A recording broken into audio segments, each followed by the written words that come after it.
Hello friends, நம்ம வாழ்கிற இந்த பூமியிலிருந்து பிரபஞ்சம் வரைக்கும் இன்னும் மனிதனோட அறிவுக்கு எட்டாத பல மர்மமான விஷயங்கள் இருக்கு. எவ்வளவுதான் மனிதன் ஆராய்ச்சி செஞ்சாலும் சில விஷயங்களுக்கு பதில் கிடைச்சிருக்கு, பல விஷயங்களுக்கு பதிலே இல்லை. நம்ம இந்தியாலையும் இப்படி பல ஆராய்ச்சிகள் தொடர்ந்து நடந்துகிட்டே வருது. இதுல சில விஷயங்களுக்கு பதில் இல்லாம விஞ்ஞானிகள் ரொம்பவே அதிர்ந்து போயிருக்காங்க. உதாரணத்துக்கு, பல ஆயிரம் ஆண்டுகளாயும் இன்றும் கம்பீரமாக நிற்கும் தஞ்சை பெரிய கோயிலை சொல்லலாம். இந்த கோயிலோட கட்டமைப்பு இன்றைக்கும் பல விஞ்ஞானிகளுக்கு பெரிய ஆச்சரியமா தான் இருக்கு. இதே மாதிரி இந்தியாவில் பல்லாயிரம் ஆண்டுகள் பழமையான கிணறுகள் மற்றும் படிக்கட்டுகள் உள்ள கிணறுகள் கண்டுபிடிக்கப்பட்டிருக்கு. இதெல்லாம் நம்ம வரலாற்றுக்கு ரொம்ப முக்கியமானதாகவும் இந்த இடங்கள் இன்றும் மக்களால் வணங்கப்பட்டும் வருது. இயற்கை 5 எலமெண்ட்ஸ்னால உருவானதுன்னு நம்ம எல்லாருக்குமே தெரியும். அதாவது பூமி, நெருப்பு, நீர், காற்று மற்றும் விண்வெளி. இதுல இந்த நீர் ரொம்பவே முக்கியத்துவம் உள்ளது. ஆனா சில குறிப்பிட்ட நீருள்ள கிணறுகள் மக்களால் வணங்கப்படுது. எதனால இந்த இடத்தை மக்கள் வழிபடுறாங்க?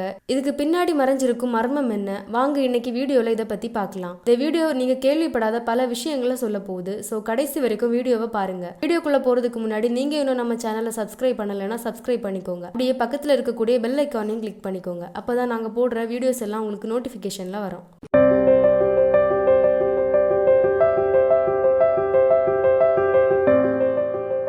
இந்தியாவில் இருக்கிற ஜெய்ப்பூர் மற்றும் ஆக்ராவுக்கு நடுவுல போகிற தேசிய நெடுஞ்சாலையான NH11 இருந்து கொஞ்சம் தூரத்துல இருக்கு இந்த மிகப்பெரிய படிக்கட்டு கிணறு. தௌசா மாவட்டத்தோட இதயம்னு அழைக்கப்படும் சிக்கந்தர் நகரத்துல இருந்து வடக்கே சில கிலோமீட்டர் தூரத்துல இருக்கு அபானரி கிராமம். தொல்லியல் ஆராய்ச்சியில கிடைச்ச தகவலின்படி இந்த கிராமம் சுமார் 3000 ஆண்டுகளாக இங்க இருந்து வருது. இந்த அபானரி கிராமத்திற்கு சான் பாவடி அபானரி கிராமம்னு இன்னொரு பேரும் இருக்கு.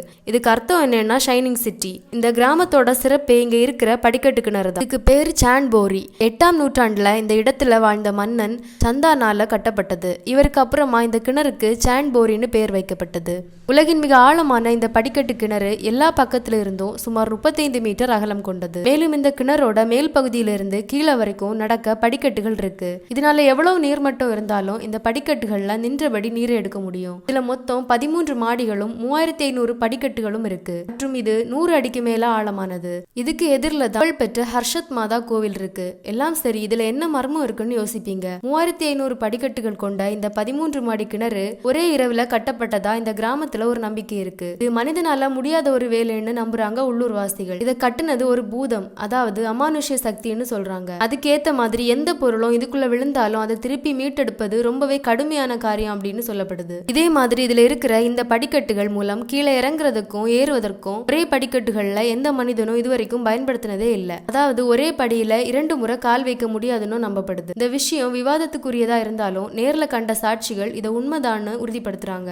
இவ்வளவு மர்மங்கள் இந்த இடத்தை சுத்தி இருந்தாலும் பௌர்ணமி இரவுல இந்த இடம் பால் போன்ற வெண்மை நிறத்துல காட்சியளிக்குமாம். இதனால அங்க உஜாலா கி பௌரின்னு அழைக்கப்படுது. இதுக்குள்ள இருக்கும் 3 மாடிகள்ல பல ரகசிய சுரங்கங்களும் ரகசிய அறைகளும் செய்யப்பட்டிருக்கு. கூடவே மிகப்பெரிய மண்டபமும் இருக்கு. இந்த இடம் பல காலங்களுக்கு முன்னாடியிலிருந்து பயன்படுத்தப்பட்டதற்கான ஆதாரத்தையும் வெளிப்படுத்தியது. அதுலயும் குறிப்பா மகிஷாசுர மார்தினி மற்றும் பிள்ளையாருடைய அழகிய சிலைகள் இதோட சிறப்பை இன்னும் எடுத்துக்காட்டும் வகையில செதுக்கப்பட்டிருக்கு. இந்த படிக்கட்டு கிணறோட உள்பகுதிக்கு மட்டும் இறங்க 1300 படிகள் செய்யப்பட்டிருக்கு. இது இந்த கட்டமைப்பின் துல்லியமான கலையை எடுத்து காட்டுது. இதுக்குள்ள இருக்கும் தர்மகுப்தா வராண்டா எல்லா பக்கத்துல இருந்தும் சதுரமா செய்யப்பட்டிருக்கு. இந்த வராண்டா மற்றும் சுரங்கத்தில இருந்து தான் அரசரும் அவருடைய வீரர்களும் போர் இல்லைன்னா அவசர கால சூழ்நிலையில் பயன்படுத்தியதாக சொல்லப்படுது. ஹர்ஷத் மாதா கோயிலையும் சான் போரிலையும் இருக்கிற இன்னொரு சிறப்பு என்னன்னா அதன் கட்டுமானத்தில் பயன்படுத்தப்பட்ட கற்கள் ரொம்பவே அற்புதமான முறையில் செதுக்கப்பட்டிருக்கு.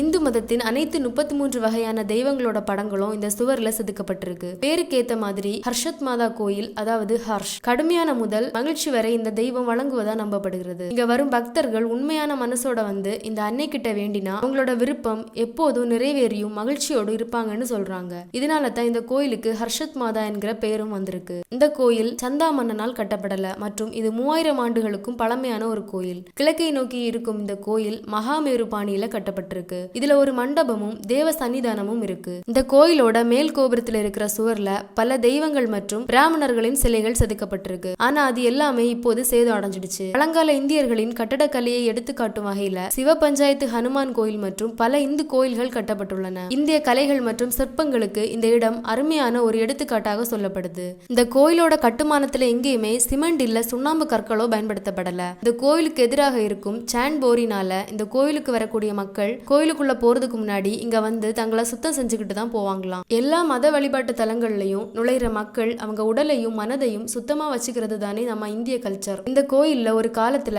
ஹர்ஷத் மாதாவோட 6 அடி உயரம் உள்ள மிகப்பெரிய சிலை இருந்திருக்கு. இது 1968 திருடப்பட்டதாகவும் சொல்லப்படுது. அபானரி கிராமம் குப்தர்களுக்கு பிந்திய காலத்துல இருந்து இடைக்காலத்தில் ஆரம்ப காலம் வரை பல பழங்கால நினைவு சின்னங்களுக்கு பிரபலமானது. இங்க நடந்த பல வெளிநாட்டு படையெடுப்புனால இந்த சின்னங்கள் மொத்தமா அழிஞ்சு போனது. இந்த கிராமத்துல வாழ்ற மக்கள் ஹர்ஷத் மாதா சிலை திருட்டு போனதுக்கு முன்னாடி இந்த கிராமத்துக்கு எந்த நெருக்கடி வந்தாலும் அதை ஏதாவது ஒரு ரூபத்துல காமிச்சு விடுமாம். இதனால இந்த கிராமத்து மக்கள் எந்த பிரச்சனையும் எதிர்கொள்ள தைரியமா இருந்தாங்களாம். இது மட்டும் இல்லாம 621ஆம் ஆண்டு முதல் 626ஆம் ஆண்டுக்குள்ள இந்தியா மீது படையெடுத்த முகமது கஜினி இந்த கோயிலையும் அதோட வளாகத்தையும் சேதப்படுத்தியதாகவும் இதனால பல சிற்பங்கள் உடைந்ததாகவும் சொல்லப்படுது. அப்படி உடைக்கப்பட்ட அந்த சிலைகள் எல்லாமே இன்றைக்கும் கோவிலுக்குள்ளேயும் படிக்கட்டு கிணறுல இருக்கிற அறைகளுக்குள்ளேயும் பத்திரமா வைக்கப்பட்டிருக்கதா சொல்லப்படுது. 18ஆம் நூற்றாண்டுல வாழ்ந்த ஜெய்ப்பூர் மகாராஜனால இந்த இடம் முழுக்க புதுப்பிக்கப்பட்டது. இன்றைய காலத்துல இந்த ஹர்ஷத் மாதா கோயிலும் ஆர்கியாலஜிக்கல் சர்வே ஆஃப் இந்தியா அமைப்பினால பாதுகாக்கப்படுது. இந்த இடத்தை சுற்றிலும் இரும்பு கம்பிகள்னால வேலியை போட்டு பாதுகாத்து வராங்க.